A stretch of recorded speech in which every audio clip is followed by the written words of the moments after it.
Assalamualaikum warahmatullahi wabarakatuh. Sebelumnya perkenalkan, nama saya M. Farid Al-Mutakin, NIM 230961603955 dari Prodi D4 Teknologi Rekayasa Otomotif. Pada kesempatan kali ini saya akan membahas mengenai siklus Brayton. Pembahasan yang pertama yaitu mengenai prinsip kerja siklus Brayton. Siklus Brayton adalah salah satu siklus termodinamika yang paling penting dalam dunia teknik mesin, terutama dalam aplikasi turbin gas untuk pembangkit listrik dan mesin pesawat terbang. Siklus ini dinamakan sebagai dengan George Brayton, seorang insinyur Amerika yang mengembangkan mesin pembakaran internal berbasis udara pada abad ke-19.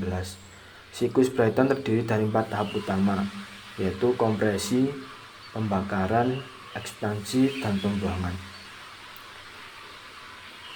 Untuk yang pertama yaitu mengenai kompresi isentropik adiabatik, di mana tahap ini dimulai dengan udara yang dihisap dari atmosfer dan dikompresi oleh kompresor.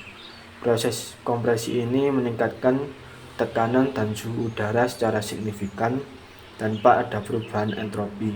Artinya tidak ada transfer panas yang terjadi selama proses ini. Kompresi dilakukan secara adiabatik, yang berarti energi yang diperlukan untuk mengkompresi udara berasal dari kerja mekanik yang diberikan oleh kompresor. Yang kedua yaitu pembakaran isobarik atau tekanan konstan, di mana udara yang telah dikompresi kemudian diarahkan ke ruang bakar, di mana udara tersebut dicampur dengan bahan bakar dan dibakar pada tekanan konstan. Pembakaran ini meningkatkan energi termal udara secara dramatis, menghasilkan gas panas dengan suhu yang sangat tinggi. Pada tahap ini, meskipun suhu meningkat, tekanan tetap konstan karena proses pembakaran dirancang untuk terjadi pada volume yang hampir tetap. Selanjutnya yaitu mengenai ekspansi isentropik atau adiabatik, di mana gas panas yang dihasilkan dari pembakaran kemudian melewati turbin. Dalam turbin, gas tersebut diekspansi dan menyebabkan penurunan tekanan dan suhu gas. Selama ekspansi, energi termal dari gas diubah menjadi kerja mekanik yang digunakan untuk menggerakkan turbin itu sendiri, yang pada gilirannya menggerakkan kompresor di bagian awal siklus. Proses ini juga adiabatik, artinya energi yang hilang dari gas adalah dalam bentuk kerja mekanik, bukan sebagai transfer panas. Selanjutnya yaitu mengenai pembuangan panas isobarik, di mana sisa gas panas yang telah diekspansi kemudian dibuang ke lingkungan pada tekanan konstan. Pada mesin jet, gas ini diarahkan melalui nozzle atau menghasilkan dorongan. Dalam aplikasi pembangkit listrik, gas buangan bisa digunakan untuk pemanasan lanjut atau pembuangan langsung. Pembahasan yang berikutnya yaitu mengenai komponen utama dalam siklus Brayton.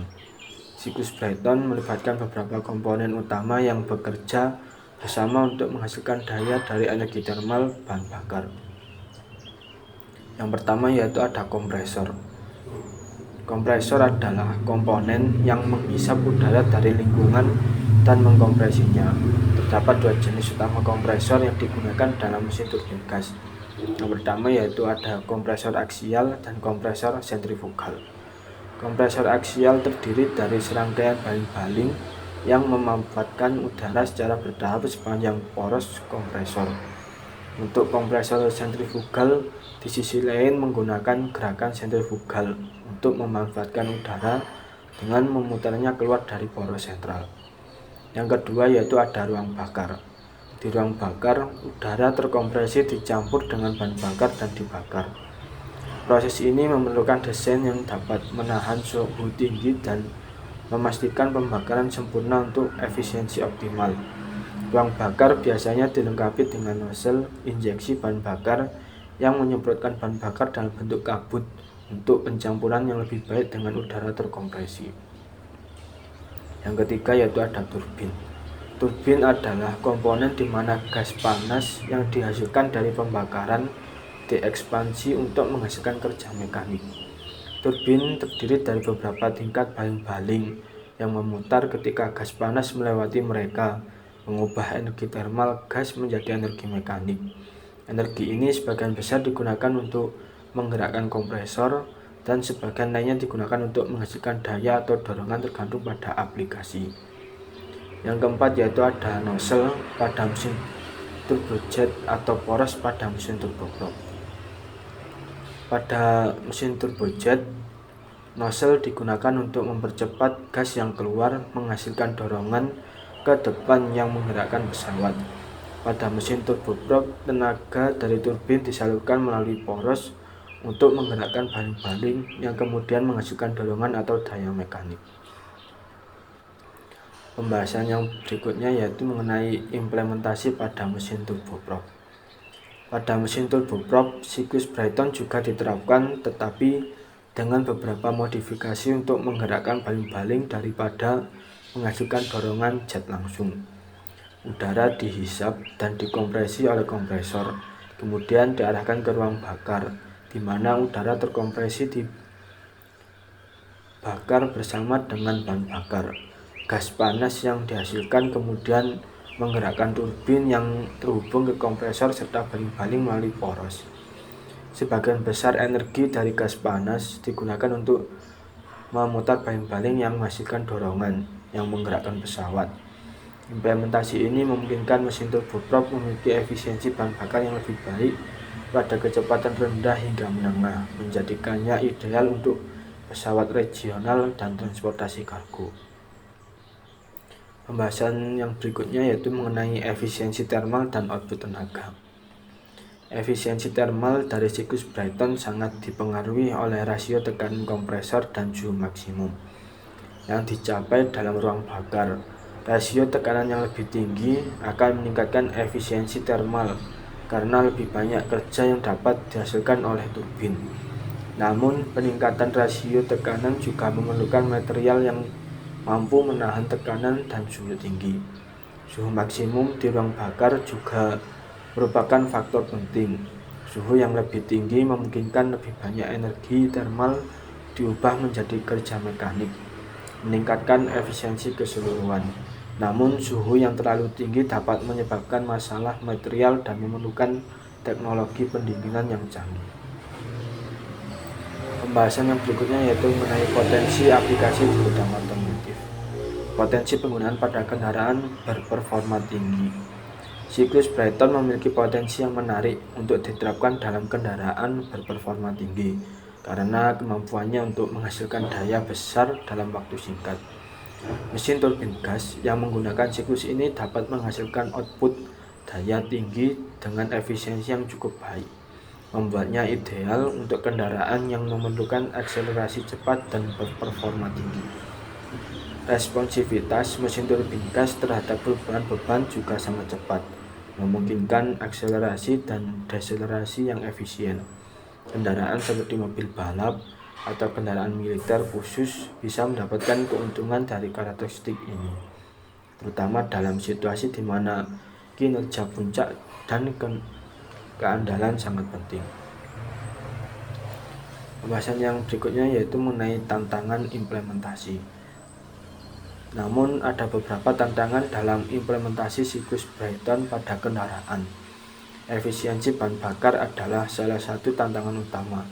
Meskipun efisiensi termal siklus Brayton tinggi, dalam praktiknya efisiensi bahan bakar dapat lebih rendah dibandingkan mesin piston konvensional karena sifat operasional turbin gas yang optimal pada kecepatan konstan dan beban tinggi. Kompleksitas dan biaya produksi serta perawatan mesin turbin gas juga lebih tinggi. Turbin gas memerlukan material yang tahan terhadap suhu dan tekanan tinggi, serta sistem pendinginan yang efektif untuk menjaga kinerja dan keandalan. Selain itu, ukuran dan berat komponen tambahan seperti ruang bakar dan sistem pendinginan mungkin memerlukan ruang ekstra yang tidak selalu tersedia pada kendaraan konvensional. adaptasi untuk penggunaan dalam kendaraan yang sering berhenti dan mulai juga memerlukan pengembangan lebih lanjut. Pembahasan yang berikutnya yaitu mengenai keuntungan implementasi. Meskipun ada tantangan, penerapan siklus Brayton dalam kendaraan menawarkan banyak keuntungan. Salah satunya adalah keberlanjutan. Mesin turbin gas cenderung lebih ramah lingkungan karena pembakaran yang lebih bersih dan emisi yang lebih rendah dibandingkan mesin piston. Durabilitas juga merupakan keuntungan karena mesin turbin gas memiliki lebih sedikit bagian bergerak, yang berarti potensi keausan dan kegagalan mekanis lebih rendah, memberikan masa pakai yang lebih lama dengan pemeliharaan yang tepat. Selain itu, mesin turbin gas bisa lebih ringan dibandingkan mesin piston berdaya setara, meskipun ini bergantung pada desain dan aplikasi spesifik. Keunggulan ini membuat siklus Brayton menjadi alternatif yang menarik untuk pengembangan mesin kendaraan berperforma tinggi dan khusus. Selanjutnya yaitu mengenai kesimpulan. Siklus Brayton memainkan peran fundamental dalam dunia teknik mesin modern, terutama dalam aplikasi turbin gas untuk pembangkit listrik dan mesin pesawat terbang. Prinsip kerja siklus ini melibatkan 4 tahapan utama, yaitu kompresi isentropik, pembakaran isobarik, ekspansi isentropik, dan pembuangan panas isobarik. Proses ini memanfaatkan transformasi energi dari bentuk termal ke bentuk mekanik dengan efisiensi yang cukup tinggi, terutama pada rasio tekanan kompresor dan suhu pembakaran yang optimal. Keempat tahapan ini dengan komponen utama seperti kompresor, ruang bakar, turbin, dan nozzle atau poros bekerja secara sinergis untuk menghasilkan tenaga yang diperlukan dalam berbagai aplikasi. Pada mesin turbojet, siklus Brayton memungkinkan pesawat mencapai kecepatan tinggi dan efisiensi operasional yang baik pada ketinggian terbang tinggi. Udara masuk melalui inlet, dikompresi oleh kompresor, kemudian dibakar dalam ruang bakar, menghasilkan gas panas bertekanan tinggi yang diekspansi melalui turbin untuk menggerakkan kompresor dan menghasilkan dorongan melalui nozzle. Implementasi ini menunjukkan efisiensi dan kinerja yang baik, terutama dalam penerbangan komersial dan linear. Sementara itu, pada mesin turboprop, siklus Brayton diterapkan dengan modifikasi untuk menggerakkan baling-baling. Kompresor menghisap dan mengkompresi udara yang kemudian dicampur dengan bahan bakar dan dibakar dalam ruang bakar. Gas panas yang dihasilkan menggerakkan turbin yang terhubung ke kompresor serta baling-baling melalui poros. Mesin turboprop menunjukkan efisiensi bahan bakar yang lebih baik pada kecepatan rendah hingga menengah, menjadikannya pilihan ideal untuk pesawat regional dan transportasi kargo. Keunggulan ini juga mencerminkan fleksibilitas siklus Brayton dalam berbagai aplikasi mesin pesawat.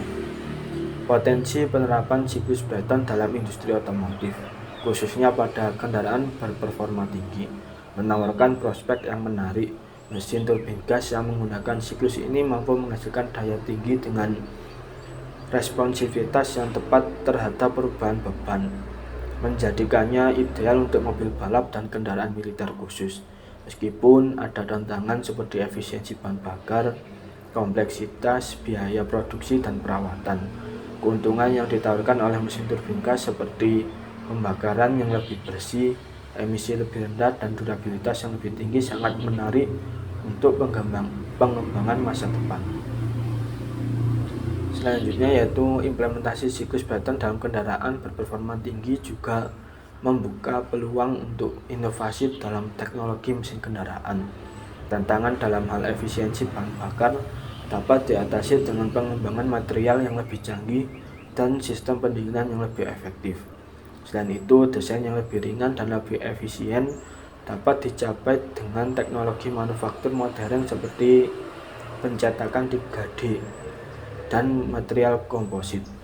Peningkatan dalam teknologi kontrol dan elektronik juga dapat membantu mengoptimalkan kinerja mesin turbin gas dalam aplikasi kendaraan, memungkinkan penggunaan yang lebih luas dan lebih efisien.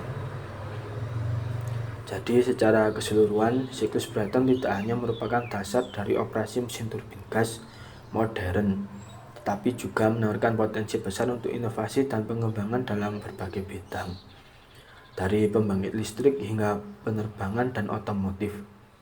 Prinsip kerja siklus Brayton memungkinkan efisiensi tinggi dan kinerja optimal. Dengan penelitian dan inovasi berkelanjutan, penerapan siklus Brayton dapat diperluas dan dioptimalkan untuk mencapai keseimbangan yang ideal antara efisiensi, kinerja, dan keberlanjutan. Siklus ini dengan segala keunggulan dan tantangannya terus menjadi pusat perhatian dalam pengembangan teknologi mesin yang lebih efisien dan ramah lingkungan di masa depan. Penelitian lebih lanjut diperlukan untuk mengatasi tantangan yang ada dan mengembangkan solusi yang inovatif, sehingga siklus Brayton dapat digunakan lebih luas dan lebih efektif dalam berbagai aplikasi. Sekian pembahasan yang bisa saya sampaikan mengenai siklus Brayton. Apabila ada kesalahan dalam pengucapan saya, mohon untuk dimaklumi. Sekian, wassalamualaikum warahmatullahi wabarakatuh.